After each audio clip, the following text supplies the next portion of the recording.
నాకు marriage day అంటే first గుర్తొచ్చేది మెహందీ. మెహందీతో మ్యారేజ్ డే స్టార్ట్ అవుతది మాదెప్పుడూను. సో, ఎళ్లి మెహందీ పెట్టించుకొని వచ్చేసాను. శ్రీకాకుళంలో స్టార్ట్ అయ్యి ఫస్ట్ అన్నవరం వెళ్లి వ్రతం చేయించుకొని, అక్కడి నుంచి యాగంటి, మహానంది వెళ్ళి, అక్కడ మళ్ళీ అవన్నీ చూసుకొని, అక్కడి నుంచి అహోబిలము, అక్కడి నుంచి లేపాక్షి, పుట్టపర్తి ఈ 2 చూసుకొని రిటర్న్‌లో విజయవాడ వచ్చి అమ్మవారి దర్శనం చేసుకొని శ్రీకాకుళం వచ్చేయాలి. ఇది మా టోటల్ ప్లాన్ అనమాట. ఎర్లీ మార్నింగ్ 2 కల్లా లేచిపోయి, స్నానం చేసి రెడీ అయిపోయి, అన్నవరం వ్రతం చేయించుకుందామని ఫిక్స్ అయిపోయి స్టార్ట్ అయ్యాము కార్‌లోని. మా ఊరి పొలిమేరులోని హనుమాన్ టెంపుల్ ఉంటుంది. అక్కడ హనుమాన్‌కి దండం పెట్టుకున్నాము. క్షేమంగా వెళ్ళి వస్తే 108 తమలపాకుల మాల వేస్తాను అని. సో, దండం పెట్టుకొని స్టార్ట్ అయిపోయాం. అన్నవరం రీచ్ అయ్యేసరికి మార్నింగ్ 8:30 అయ్యింది. 8:30 నుంచి టెంపుల్ దగ్గరికెళ్ళి వ్రతం టికెట్ తీసుకొని, వ్రతం క్యూలో ఉండి, వ్రతం చేసి కంప్లీట్ అయ్యేసరికి టోటల్‌గా మా టైమింగ్ 11:30, 12 అయిపోయిందనమాట బయటకొచ్చేసరికి. వ్రతంలో ఫోన్ అలౌ చెయ్యరు కాబట్టి బయట కొన్ని ఫొటోస్ తీయించుకున్నాము. దారిలో ఫుడ్ తిని అక్కడి నుంచి మార్కాపురం డైరెక్ట్‌గా వెళ్ళిపోయామనమాట. మార్కాపురంలో నైట్ స్టే. అన్నవరంలోని 1500 రూపీస్ టికెట్ తీసుకొని వ్రతం చేయించాము. వ్రతం అంతా బాగా అయిపోయింది. అక్కడి నుంచి అలా రాముల వారి కోవిలికెళ్ళి రాముల వారిని దండం పెట్టుకొని మార్కాపురం స్టార్ట్ అయిపోయాం పూర్తిగా. ప్రసాదం రిటర్న్‌లో కొని అందరికీ పంచుదామని చెప్పేసి, మరి ఇప్పుడైతే ప్రసాదం ఏమి కొనలేదు అన్నవరంది. జస్ట్ అక్కడ 2 ప్యాకింగ్‌లు వ్రతంలో పెట్టినవి ఇచ్చారు. అవి పట్టుకొని మేము స్టార్ట్ అయిపోయామనమాట. మార్కాపురంలో రూమ్ తీసుకునేసరికి నైట్ 9:00 అయింది. అక్కడ 1500 రూపీస్ రూమ్ తీసుకున్నాము. ఎర్లీ మార్నింగ్ మళ్ళీ 7కి లేచిపోయి టెంపుల్‌కి చెన్నకేశవ స్వామి అక్కడ చాలా ప్రసిద్ధి టెంపుల్ అంట. అక్కడికి దర్శనం చేసుకోవడానికి వెళ్ళాము. అక్కడ అన్న తమ్ముల పిల్లర్స్ 2 ఉన్నాయి. సో, ఆ పిల్లర్స్ చూసి అక్కడున్న గోపురాన్ని కన్‌స్ట్రక్ట్ చేశారంట. అప్పట్లో టెక్నాలజీ అలా వాడేవారు. మేము వెళ్ళేసరికి టెంపుల్‌ని రీకన్‌స్ట్రక్ట్ చేస్తున్నారు. మళ్ళీ రెండో గోపురం ఒకటి కడుతున్నారు. ఇంకా ఈ టెంపుల్ ప్రత్యేకత ఏంటి అనంటే కంచిలోని బంగారం బల్లి, వెండి బల్లి చూస్తాం కదా! అలాగా ఈ టెంపుల్‌లో కూడా బల్లి దోషాలు నివారణ చేసుకోవడానికి ఇక్కడ ఏపీలోని బంగారం బల్లి, వెండి బల్లి ముట్టుకోవడానికి వస్తుంటారంట. ఈ టెంపుల్‌లోని స్వామి దర్శనం చేసుకొని అక్కడి నుంచి టిఫిన్స్ అన్ని చేసి ఈ చెన్నకేశవ స్వామి విష్ణుమూర్తి తాలూకా ఇంకొక అవతారము. ఇక్కడ లక్ష్మీదేవి పేరు రాజ్యలక్ష్మి అమ్మవారు. ఈ అమ్మవారు ఏది కోరుకుంటే ఆ కోరికలను నెరవేరుస్తారంట. అందుకని ఈ టెంపుల్‌కి వచ్చి లక్ష్మీదేవికి ఖచ్చితంగా కోరికలు చెప్పుకుంటారంట. చెన్నకేశవ స్వామి టెంపుల్ దర్శనం అయిపోయిన తర్వాత ఇక్కడి నుంచి స్టార్ట్ అయిపోయాము మహానంది వెళ్ళడానికి. మహానంది వెళ్ళే రూట్ అంతా కొంచెం ఫారెస్ట్ ఏరియా. చాలా బాగుంది ఫారెస్ట్ అంతాను. అందుకని చెప్పేసి దారిలో కూడా కొంచెం ఆగి ఫోటోషూట్ అది చేసుకున్నాము. ఇదంతా బంతి పువ్వుల తోట. ఒక రో అంతాను ఆరెంజ్, ఒక రో అంతా యెల్లో ఏశారు. చూడడానికి చాలా కలర్‌ఫుల్‌గా కనబడింది. చాలా బాగుంది. అందుకే ఫోటోస్ తీశాను. దారిలో ఒక పిల్లర్ కనబడింది. ఇదేంటిది రోడ్డుకి అడ్డంగా వేశారు ప్రసాదు అని చెప్పి జోక్ చేశాను. ప్రసాద్ ఏమో అది రైల్వే పిల్లర్ అని చెప్పేసి అన్నారు. నాకు తెలుసులే జస్ట్ నార్మల్‌గా చెప్పాను అని అన్నాను. దారిలో కొన్ని మంకీస్ కనబడ్డాయి. వాటికేమో కొబ్బరి చెక్కలు, అరటిపళ్ళు అన్నవరంలో వ్రతం చేయించినప్పుడు కొబ్బరికాయలు వస్తాయి కదా! అవన్నీ తెచ్చి అక్కడ మంకీస్‌కి పెట్టాము. మొత్తానికి మా ఫారెస్ట్ ఫోటోషూట్ అయిపోయింది. సో, మహానంది స్టార్ట్ అయిపోయామన్నమాట. మహానంది రీచ్ అయ్యేసరికి మధ్యాహ్నం 12:30 అయింది. 12:30కి అక్కడ స్పర్శ దర్శనం టికెట్ తీసుకున్నాము. లుంగీ పంచె కట్టుకోవాలంట. మేము ఎప్పుడు లుంగీ పంచె కార్‌లో ఉంచి వెళ్తాం కదా! జాగ్రత్తగా లుంగీ ఒకటి మళ్ళీ కొనుక్కున్నాము. 150 రూపీస్, 200 అయ్యింది. అక్కడ స్పర్శ దర్శనం అన్నీ కంప్లీట్ చేసుకొని బయటకు వచ్చేసరికి అరౌండ్ 1:30 అలాగ అయిందనమాట. అక్కడ పులిహోర దొరుకుతుంది కదా! పులిహోర కొనుక్కున్నాము. తిన్నాము. ఇక్కడ 1:30 కల్లా స్టార్ట్ అయిపోయి ఇక్కడ నుంచి యాగంటి వెళ్దాం అనుకున్నాము. యాగంటికి వెళ్తున్న దారిలోనేమో మఠం అని చెప్పేసి పోతులూరి వీరబ్రహ్మేంద్ర స్వామి కొద్ది రోజులు అక్కడ ఉన్నారనమాట. కాలజ్ఞానం రాయడానికి ముందు టైం అంతా అతను అక్కడ ఉన్నారంట. అక్కడ శిష్యులకి చెప్పారంట, నేను ఇప్పటికీ అక్కడ సూక్ష్మ రూపంలో ఉంటాను. ఇక్కడ పంచముఖి శివలింగం ఉన్నది. ఫస్ట్ టైం చూశాను. చాలా బాగుందని ఫోటో తీశాను. యాగంటి వెళ్తున్న దారిలోని అరుంధతి సినిమా షూటింగ్ అయిన కోట అక్కడ ఉన్నది. సో, కోట చూసిన వెంటనే చాలా బాగుందని చెప్పి లోపలికి వెళ్ళాము. తీరా లోపలంతా చూస్తే అంత లోపల కూలిపోయి ఉన్నది. బయటికి మాత్రం షో ఆఫ్ ఇలా బిల్డింగ్‌లా కనబడుతుంది. దీనికి మళ్ళీ ఎంట్రన్స్ టికెట్ కూడా 50 రూపీస్ తీసుకుంటున్నారు. మేబీ మెయింటెనెన్స్ చేయడానికి కావాలా? చేస్తున్నారో లేదో తెలీదు. ఫోటోస్ తీసుకోవడానికి అయితే బాగుందని కొంచెంసేపు అలా అక్కడ ఫోటోస్ తీసుకున్నాము. నిన్ను వదల బొమ్మాలి వదల ఆ రూమ్ కనబడుతుందేమో అని చూశాను. అక్కడెక్కడ రూమ్ కాదు కదా! ఏది లేదు. సో, తర్వాత అర్థమైంది అదంతా కంప్యూటరైజ్డ్ అని చెప్పేసి. అప్పట్లో టెక్నాలజీ బాగానే వాడారబ్బా! ఇది ఆ కోట తాలూకా టాప్ వ్యూ. చూసారా ఎన్ని కన్నులు ఉన్నాయో? లోపల కూడా అలాగే ఉన్నది. సో, బయటికి మాత్రం బాగుంది. యాగంటిలో టెంపుల్ 3 గంటలకు తెరుస్తారంట. ఈ కోట దగ్గర నుంచి యాగంటి టెంపుల్ ఒక పావుగంట జర్నీ. సో, టైం వేస్ట్ అవ్వకుండా ఈ కోట చూడడానికి వెళ్ళాము. కోట చూసి యాగంటి బయలుదేరాము. యాగంటి గుహలోని వెంకటరమణమూర్తి విగ్రహం పెడదామని అగస్త్యముని తపస్సు చేస్తారు. తపస్సు చేసినప్పుడు వెంకటరమణమూర్తి విగ్రహం చెక్కించినప్పుడు అతని తాలూకా బొటనవేలు తెగిపోయిందనమాట. అందుకని చెప్పి ఎందుకు ఇలా అయింది అని చూస్తే ఇది శివుడికి ప్రతీక ఈ టెంపుల్. సో, శివయ్యని ప్రతిష్ఠించు అని చెప్పి స్వామివారు అగస్త్యమునికి కనబడతారనమాట. బ్రహ్మం గారు కాలజ్ఞానం రాశారు కదా! ఆ కాలజ్ఞానంలోని యాగంటి బసవన్న కలియుగాంతంలో రంకి వేసెను అని రాశారనమాట. ఆ బసవన్న విగ్రహం ఇదే. ఇది కొంచెం కొంచెం పెరుగుతూ ఉన్నది ఈ విగ్రహము.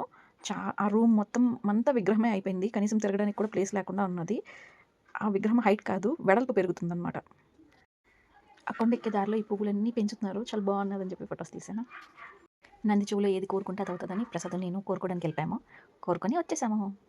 ఫస్ట్ టైం పిజ్జా టాస్ట్ చేస్తారు చూడండి, పైనుంచే కాలుతుంటుంది, కింద నుంచి కాలుతుంటుంది. సో ఈ మెట్లు ఎక్కుతున్నప్పుడు నాకైతే సేమ్ ఫీలింగ్ అనమాట. కాలు బొబ్బులు వచ్చేస్తాయేమో అన్నంత వేడి. చాలా ఫాస్ట్గా ఎక్కాము ఈ గుహలోకి. అక్కడ వెంకటరమణమూర్తి విగ్రహం ఉన్నది. దర్శనం చేసుకొని మళ్ళీ దిగిపోయి ఇంకో గుహలోకి వెళ్తే శివుడి విగ్రహం ఉన్నదనమాట. ఆ గుహలు లోపల వైపు నుంచి చూస్తే శటకోపం ఉంటుంది చూడండి, సేమ్ శటకోపం షేప్లో ఉన్నదనమాట. చాలా వింతగా ఉంది. ఎంత బాగున్నాయంటే అంత బాగున్నాయి. మేమిద్దరం లైఫ్లో మళ్ళీ వెళ్తామో లేదో తెలియదు, కానీ వెళ్ళినప్పుడు మాత్రం మంచిగా ఎక్స్పీరియన్స్ చేసుకొని వస్తాం అనమాట. చాలా చాలా బాగుంది. అక్కడ నుంచి అహోబిలం స్టార్ట్ అయ్యాము. అహోబిలం వెళ్ళేసరికి ఈవినింగ్ 6 o'clock అయ్యింది. అయితే అక్కడ స్టార్టింగ్లోనే ఇస్కాన్ తలక రూమ్స్ ఉన్నాయి. 1000 rupees non AC room, AC room 1500. అయితే రూమ్స్ మాత్రం చాలా బాగున్నాయి, ప్రశాంతంగా ఉన్నది. అందుకని అక్కడే రూమ్ తీసుకున్నాము. మార్నింగ్ అయితే భజనలు, ఈవినింగ్ అయితే భజన. ఎంత బాగున్నదంటే చాలా బాగున్నది. అసలు అహోబిలం వెళ్తే ఈ రూమ్స్ మాత్రం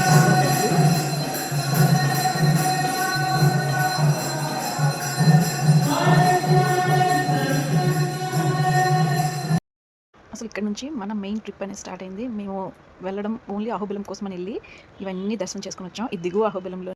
మెయిన్ ఈ అహోబిలం టెంపుల్ దర్శనం అయిన తర్వాత 9 నవనరసింహ టెంపుల్స్ ఉంటాయి. అవన్నీ దర్శనం చేసుకోవాలన్నమాట. మేము ఈవినింగ్ 7కి మళ్ళీ స్నానం చేసి ఫ్రెష్ అయ్యి మళ్ళీ ఈ టెంపుల్కి దర్శనంకి వెళ్ళిపోయాము. మార్నింగ్ లెగిచిన తర్వాత ఎగువ అహోబిలం వెళ్ళి అక్కడ టెంపుల్స్ అన్ని దర్శనం చేసుకుందామని ప్లాన్ చేసుకున్నాము. ఈ టెంపుల్లో 8:30, 9 దాకా ఇక్కడే ఉన్నాము. అప్పుడు రూమ్కి వెళ్ళిపోయామన్నమాట. రూమ్కి వెళ్ళి పడుకున్నాము. ఎర్లీ మార్నింగ్ మళ్ళీ 5 o'clock కల్లా లేచిపోయి 6కి ఎగువ అహోబిలం దగ్గరికి వెళ్ళిపోయామన్నమాట. ఇది మా రూట్ మ్యాప్. ఈ రూట్ మ్యాప్ ప్రకారం ఈరోజు అన్ని దర్శనం చేసుకోవాలి. ఫస్ట్ ఉగ్రస్తంభం వెళ్దామని స్టార్ట్ అయిపోయాము. మేము 6కి బయటకు వచ్చేసరికి అప్పుడే ఇంకా సన్ రైజింగ్ అవుతూ ఉన్నది. దారిలో కొంచెం ఫోటో తీసుకొని ఎగువ అహోబిలంకి వెళ్దామని ప్లాన్ చేసాము. కార్ ఎక్కడైనా ఆపితే పుల్లు వస్తాయేమో అని భయము, అందుకని ఎక్కడ ఆపలేదు. ఎగువ అహోబిలం దగ్గరికి వెళ్ళిపోయామన్నమాట. ఇక్కడ కొంచెం సేపు షూస్ అయితే కంపల్సరీగా వేసుకోవాలి.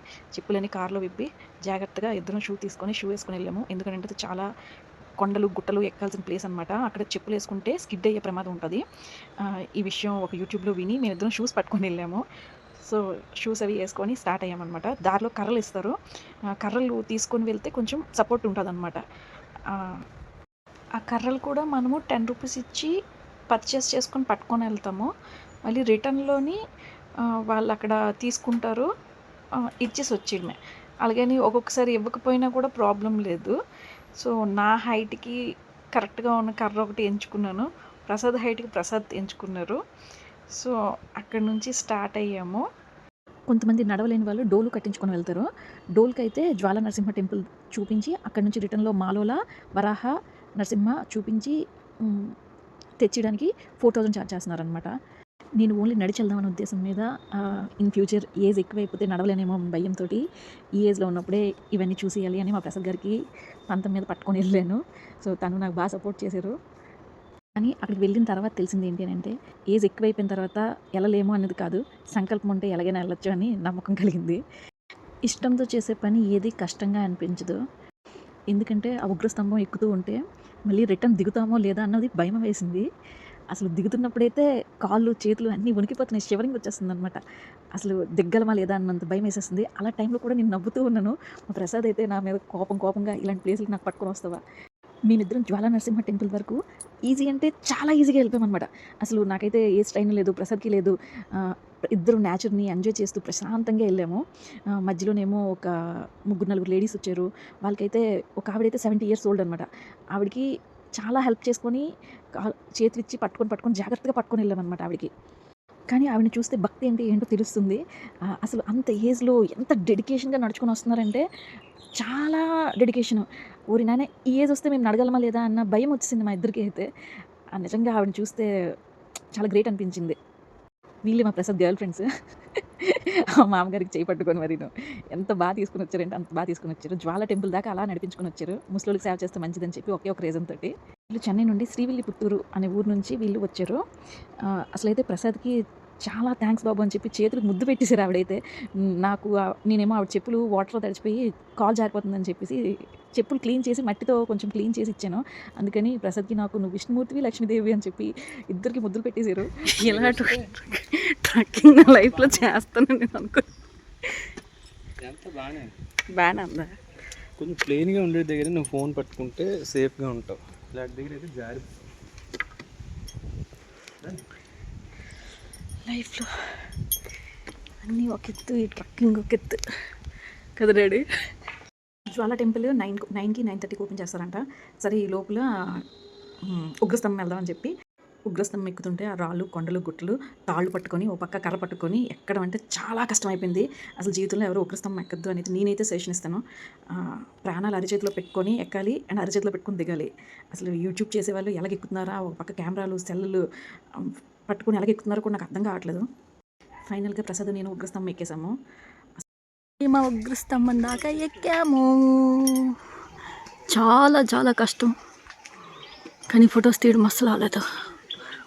కోతులని రిటర్న్లో జ్వాల నరసింహ టెంపుల్ దర్శనం చేసుకున్నాము. అక్కడే రక్తకుండం ఉన్నది. ఇందులోని స్వామివారు హిరణ్యకశిపుని చంపిన తర్వాత చేతులు కడుక్కున్నారు. అందుకని ఇందులో వాటర్ రెడ్గా ఉంటుందని అంటారు. అక్కడ వాటర్ పట్టుకొని తాగుతారనమాట. సో నీళ్ళు పట్టుకొని తాగేసి అక్కడ నుంచి రిటర్న్ స్టార్ట్ అయ్యామన్నమాట మేము. ఉగ్రస్తంభం ఎక్కిన తర్వాత ఇలాగున్నాము అని అంటే ఆ దేవుడికి నిజంగా దండం పెట్టుకోవాలి, ప్రాణాలతో బయటపడ్డాము అని. నిజంగా చాలా భయం వేసింది. జ్వాల నరసింహ నుంచి మాలోలకి ఇంకో రూట్లో నడుచుకుని వెళ్ళాలి. అది 3 కిలోమీటర్స్ 2 కిలోమీటర్స్ మధ్యలో ఉంటుంది మాలోల నరసింహస్వామి టెంపుల్. ఇక్కడ దర్శనం చేసుకొని మాలోల టెంపుల్కి వచ్చరికి మధ్యాహ్నం 12 అయిపోయింది మాకు. ఇక్కడ నుంచి వరాహస్వామి టెంపుల్ వెళ్ళాలి. అది ఒక 1/2 కిలోమీటర్ దూరమే. వరాహస్వామి టెంపుల్లోని ఇది వెళ్తున్న దారిలో ఫస్ట్ వస్తుంది, కానీ వెళ్తున్నప్పుడు ఎవరు టెంపుల్ ఓపెన్ చేయరు. ఇది ఓపెన్ చేసరికి 9:30, 10 అవుతుందంట. అందుకని ఇక్కడ దర్శనం చేసుకొని అక్కడి నుంచి అహోబిల నరసింహస్వామి టెంపుల్ ఉంటుంది. అది రిటర్న్ వస్తున్నప్పుడు ఈ 4 ఎగువ అహోబిలంలో ఉంటాయి. ఈ 4 దర్శనం చేసుకుంటే ఎగువ అహోబిలం కంప్లీట్ అయిపోతుంది అనమాట. ఇప్పుడు ఇక్కడ 4 టెంపుల్స్ కంప్లీట్ అయిపోయాయి. అక్కడ నుంచి కార్లో వెళ్తే కారంజా నృసింహస్వామి టెంపుల్ ఉంటుంది. ఇక్కడ రాముల వారి రూపంలోని హనుమాన్కి దర్శనమిస్తారనమాట నృసింహస్వామి. అందుకని దీన్ని కారంజా నృసింహస్వామి టెంపుల్ అని అంటారు. ఇక్కడ ఇది దర్శనం అయిపోయిన తర్వాత అక్కడ నుంచి యోగ నరసింహస్వామి టెంపుల్ ఉంటుంది. యోగ నరసింహ టెంపుల్కి మధ్యాహ్నం 1:30 కల్లా అక్కడ రీచ్ అయిపోయాము. కానీ టెంపుల్ క్లోజ్లో ఉన్నది. Evening 4 o'clock తెరుస్తారంట. అందుకని చెప్పేసి అక్కడే టెంపుల్ దగ్గర అలా వెయిట్ చేసాము. టెంపుల్ దర్శనము 4 o'clockకి తెరిచిన తర్వాత దర్శనం చేసుకొని అక్కడికి 2 kilometers డిస్టెన్స్లోని చత్రావట నరసింహస్వామి టెంపుల్ ఉన్నది.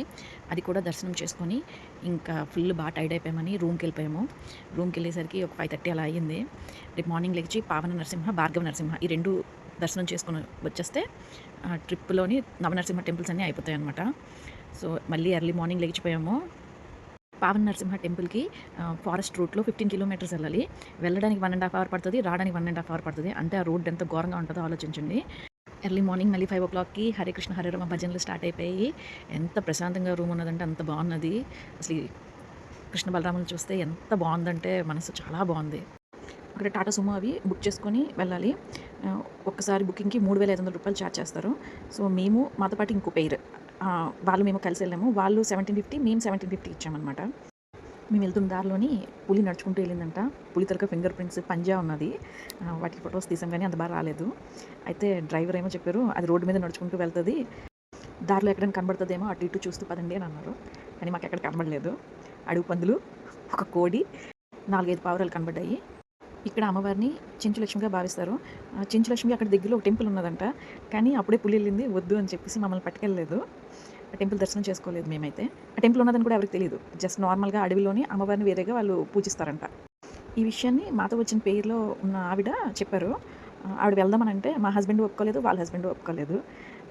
అందుకు పావన నరసింహస్వామి ఒక్కరిని దండం పెట్టుకొని వచ్చామన్నమాట. వాళ్ళు ప్రతి టెంపుల్లోని స్వామివారి దగ్గర తీర్థం తీసుకుంటున్నారు. అలా 9 టెంపుల్‌దిను ఒక బాటిల్‌లో తీసుకున్నారనమాట. మాకు కొంచెం వాటర్ ఇచ్చారు. వాళ్ళు చెన్నై నుంచి వచ్చారు. ఇప్పటికి 4 టైమ్స్ నవనరసింహ టెంపుల్‌ని దర్శనం చేసుకున్నారంట ఆవిడ. ఆ జీప్ వాళ్ళే భార్గవ నరసింహ, పావన నరసింహ ఈ 2 టెంపుల్‌ని చూపించేసి మళ్ళీ మన రూమ్ దగ్గర మనల్ని దించేస్తారు. సో, భార్గవ నరసింహ టెంపుల్ దాకా పట్టుకెళ్లారు. అక్కడి నుంచి కొంచెం ఒక హాఫ్ కిలోమీటర్ మళ్ళీ నడాలి. కొంచెం మెట్లుంటాయి. టోటల్‌గా నవనరసింహ టెంపుల్స్ దర్శనం అంతా కంప్లీట్ చేసేసుకున్నాము. రూమ్‌కి ఆఫ్టర్‌నూన్ 12:30 కల్లా వెళ్ళిపోయాము. ఒక half an hour, 1 hour rest తీసుకొని ఇంకా అక్కడి నుంచి పుట్టపర్తి వెళ్దామని స్టార్ట్ అయిపోయామన్నమాట. చాలా అంటే చాలా టైర్డ్ అయిపోయి ఉన్నాం ఇద్దరమును. అక్కడి నుంచి నాదొక లెక్క, నేను ఒక పక్క పడుకొని ఉంటాను. కానీ ప్రసాద్ అలా డ్రైవ్ చేసుకుంటూనే ఉన్నారు. నిజంగా గ్రేట్ అనిపించింది ప్రసాద్ అంత డ్రైవింగ్ చేస్తుంటే. చాలా హెక్టిక్ జర్నీ చేసాము. అహోబిలంలో ఇస్కాన్ టెంపుల్ ఉన్నదంట. మేము అది మిస్ అయిపోయాము. గెస్ట్ హౌస్ నుంచి 6 కిలోమీటర్స్ దూరం అంట. సో, మీరు ఎవరైనా వెళ్తే మిస్ కావద్దు. పులివెందుల మీదుగా పుట్టపర్తి వెళ్ళాలి. సో, మా ప్రసాద్ వైఎస్ఆర్ ఫ్యాన్. అందుకని అక్కడ దిగి మరీ ఫోటో తీసుకున్నారు. పులివెందుల పులిబడ్డని. మేము పుట్టపర్తి రీచ్ అయ్యేసరికి నైట్ 8:30 అయింది. అప్పటికే ఆశ్రమంలో రూమ్స్ క్లోజ్ అయిపోయాయి. అందుకని బయట రూమ్ తీసుకున్నాము. రూమ్ రెంట్ 1500 అలా చార్జ్ చేశారు. మళ్ళీ ఎర్లీ మార్నింగ్ మళ్ళీ లెగిచిపోయి పుట్టపర్తి సాయిబాబా దగ్గర దర్శనం చేసుకొని అక్కడి నుంచి లేపాక్షి స్టార్ట్ అయ్యామన్నమాట. పుట్టపర్తిలో బోల్డ్ షాపింగ్ ఉన్నది. సో, మేము నైట్ రీచ్ అయ్యేసరికి 8:30 అయిపోయింది కదా, అందుకని కొంచెమే షాపింగ్ చేశాను. ఒక 2 ప్యాంట్లు, ఒక 2 స్కార్ఫ్లు కొన్నాను అనమాట. చాలా బాగున్నాయి స్కార్ఫ్స్ అవి. పుట్టపర్తిలో టిఫిన్ బాగుంటుంది అని చెప్పి మా ప్రసాద్కి చాలా బలవంతంగా టోకెన్స్ కొనిపించాను. తీరా అక్కడ చూస్తే గారెలు మాత్రమే ఉన్నాయి. అవి కూడా 2 ఇస్తారంట. దట్టు ఒక కాఫీ ఇస్తారంట. కొంచెం 2 తినేసి లేపాక్షి స్టార్ట్ అయిపోయాము. అసలు ఆకలి తీరలేదు. మా ప్రసాద్ ఎప్పుడు అంటారు, half knowledge is more danger అని. నేను ఇలాగా యూట్యూబ్లో సగం తెలుసుకొని నాలెడ్జ్ ఇస్తాను. తిట్లు కాస్తూ ఉంటాను అనమాట ప్రసాద్ తోటి. మా ప్రసాద్తో తిట్లు కాయకుండా ఉండాలి అంటే తెలీదు అని ఒక ఆన్సర్ చెప్తే చాలు. తన ఈగో సాటిస్ఫై అయిపోద్ది అనమాట. తెలుసు అని చెప్పాను అనుకోండి, ఖచ్చితంగా తిట్లు కాస్తాను. ఈ విషయం నాకు తెలియడానికి 11 ఇయర్స్ పట్టింది మ్యారేజ్ అయిన తర్వాత. లేపాక్షి బసవయ్య లేచి రావయ్య అని అడవి బాపరాజు గారు ఒక కవిత చెప్పారు. అది ఈ నందిని. అసలు ఎంత అందంగా ఉన్నది అని, నంది ఎంత బాగున్నదంటే దగ్గర నుంచి చూస్తుంటే భలే అనిపించింది. ఆ నందికి మువ్వలు, గంటలు ఎంత అందంగా చెక్కారంటే ఒక శిల్పం మీద చాలా గ్రేట్. అసలు ఎంత డీటెయిలింగ్ ఉన్నదంటే అంత డీటెయిలింగ్ ఉన్నది. చాలా అంటే చాలా బాగుంది. ఈ విగ్రహము 33 అడుగుల ఎత్తు, 20 అడుగుల వెడల్పులోని యాక్సెల విగ్రహంగా చెక్కారనమాట. మళ్ళీ ఎప్పుడైనా వెళ్తామో లేదో తెలీదు. అందుకని ఆ ఉన్న టైం అక్కడ హ్యాపీగా స్పెండ్ చేయాలి, ఫొటోస్ అన్ని మంచిగా తీసుకోవాలి అని ప్రసాద్ నేను ఫిక్స్ అయ్యాము. జాగ్రత్తగా ప్రతి ఒక్కటి చూసుకొని వచ్చామన్నమాట. మన ఏపీ గవర్నమెంట్ మూవీస్లోని నంది అవార్డు ఇస్తారు కదా, ఆ నంది విగ్రహము ఈ నంది చూసి చేశారు. అసలు ఈ ఐడియా ఇచ్చిన వాళ్ళకి చాలా గ్రేట్ అబ్బా.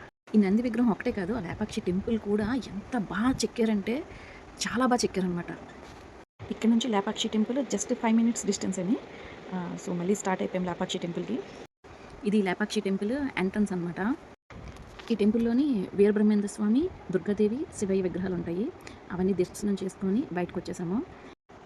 ఈ టెంపుల్లోని ఒక పిల్లర్కి పోలిక ఉండదన్నమాట. ఎంత బాగా చెక్కారనంటే అసలు చూస్తే చాలా బాగుంటుంది. టెంపుల్ పైన టెర్రస్లో పెయింటింగ్ ఉంటుంది. అది లేపాక్షి పెయింటింగ్ అంటారు చూడండి, అవన్నమాట. అసలు అవైతే ఎంత బాగున్నాయి అంటే అంత బాగున్నాయి. అప్పట్లో ఎలా చేశారో, ఇవన్నీ ఎలా చెక్కారో కూడా తెలియదు. ఈ టెంపుల్ ప్రత్యేకత హ్యాంగింగ్ పిల్లర్. ఇది గాల్లో తేలుతూ ఉంటుందన్నమాట. అసలు అందుకని ఇది టెస్ట్ చేయడానికి ఒక అమ్మాయి నేను నా స్కార్ఫ్ తీసి అందులో పెట్టి టెస్ట్ చేసాము. ఇలాంటి పిల్లర్స్ ఈ టెంపుల్లో 3 ఉండేవి. మన బ్రిటిషర్స్ ఉంటారు కదా, ఏదైనా కూల్చడంలో ఫస్ట్ ఉంటారు. సో, 2 పిల్లర్స్ని అయితే కూల్చేశారు. ఓన్లీ ఒక్క పిల్లర్ మాత్రమే ఉన్నదన్నమాట. ఇప్పుడైతే స్కార్ఫ్ మొత్తం వచ్చేస్తుంది, కానీ కొంచెం ఎడ్జ్లోని ప్రాబ్లం ఏదో ఉన్నది. ఆ స్కార్ఫ్ చాలా పల్చగా ఉంటేనే వస్తుందంట. చాలా ట్రై చేశాను, కానీ ఒక ఎడ్జ్లో మాత్రమే రాలేదు. అది ఒక యాంగిల్లో పెట్టాలి. మరి ఆ యాంగిల్ ఏమన్నా నాకు తెలియలేదు. సో, నేనైతే స్కార్ఫ్ మొత్తం ఇలా లాగేశాను. ఇక్కడ వచ్చిన ప్రతి ఒక్కరూ దీన్ని టెస్ట్ చేస్తారు. అలాగే నేను టెస్ట్ చేశాను. అందరికీ ఇలాగ అవుతుందా, లేకపోతే నా ఒక్కదానికి ఇలాగ అవుతుందా అన్నది కూడా నాకు తెలియదు. ఈ టెంపుల్కి లేపాక్షి అని పేరు ఎందుకు వచ్చింది అంటే, రావణాసుడు సీతమ్మని ఎత్తుకొని వెళ్ళిపోతున్నప్పుడు సీతమ్మ వారుకి ఒక పక్షి అడ్డు పడుతుంది, జటాయువు. సో, ఆ జటాయువునేమో రావణాసుడు కొడతాడనమాట. అప్పుడు అది పడిపోద్ది ఈ ప్లేస్లోని. అందుకు ఈ ప్లేస్ని రాముల వారు వచ్చిందాక ఆ పక్షి అక్కడే వెయిట్ చేస్తూ ఉంటుంది. సో, రాముల వారికి సీతమ్మ తలక జాడ చెప్తుంది అనమాట. అప్పుడు రాముల వారు దీనికి లేపాక్షి అని పేరు వచ్చింది. ఇది కళ్యాణ మండపం అంట. సో, విగ్రహాలని ఇక్కడ తెచ్చి కళ్యాణం చేయడానికి అని చెప్పి కన్స్ట్రక్ట్ చేశారు. కాకపోతే సగంలోనే ఆగిపోయింది. అక్కడ ఉన్న ప్రతి పిల్లర్ మీద అందరు దేవుళ్ళు ఉన్నారు. ఈ టెంపుల్ని చూడడానికి ఎక్కువ మంది ఫారినర్స్ వస్తున్నారు. అయితే ఇక్కడ సీతమ్మ వారు ఆ జటాయువు బతికుండడానికి ఆవిడ పాదము అక్కడ పెట్టారు. సో, ఆ పాదంలో నుంచి వాటర్ వస్తూ ఉంటుంది.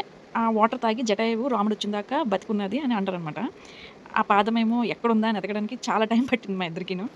ఇక్కడ ఒక విగ్రహంలోని వినాయకుడు ముందు వైపు, పక్క వైపు ఏమో శ్రీకాళహస్తి టెంపుల్ డీటెయిల్డ్‌గా ఉంటదనమాట అక్కడ. 7 పడగలతోటి ఆదిశేషుడి విగ్రహం కింద శివలింగం ఉన్నది. అసలు చూడడానికి ఎంత బావున్నదంటే అంత బావుంది. ఆహ్, టెంపుల్ అయితే ఎక్స్ట్రార్డినరీ అనమాట. ఇక్కడ నుంచి మేము కదిరి లక్ష్మీ నరసింహస్వామి టెంపుల్ వెళ్ళాలి. సో మేము వెళ్ళిన టైము లంచ్ టైమ్ అవుతది. అక్కడ టెంపుల్ మూసేసి ఉంటది. సో అందుకని ముందే ఇక్కడ అన్నీ చూసుకొని ఫోటోస్ తీసి అప్పుడు వెళ్దాము అని ప్లాన్ చేసుకున్నామనమాట. ఇక్కడ ఒక్క ఫోటో కూడా మిస్ అవ్వకూడదు అని చెప్పి ప్రతి దగ్గర ఆగి ఆగి ఫొటోస్ తీసుకొని నెమ్మదిగా ఎంజాయ్ చేసుకొని వెళ్ళాము.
ఈ సాంగ్ మా మమ్మీ వేణు మీద వాయించారు.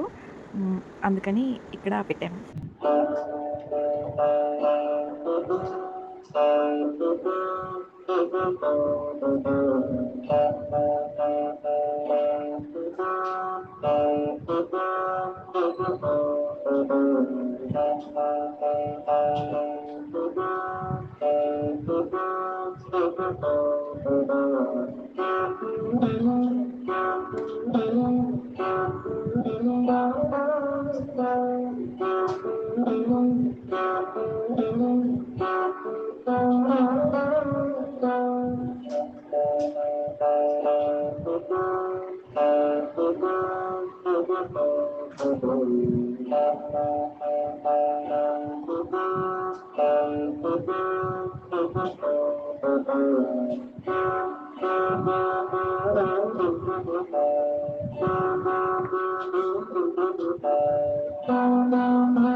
మొత్తానికి మాకు సీతమ్మ వారి పాదం దొరికింది.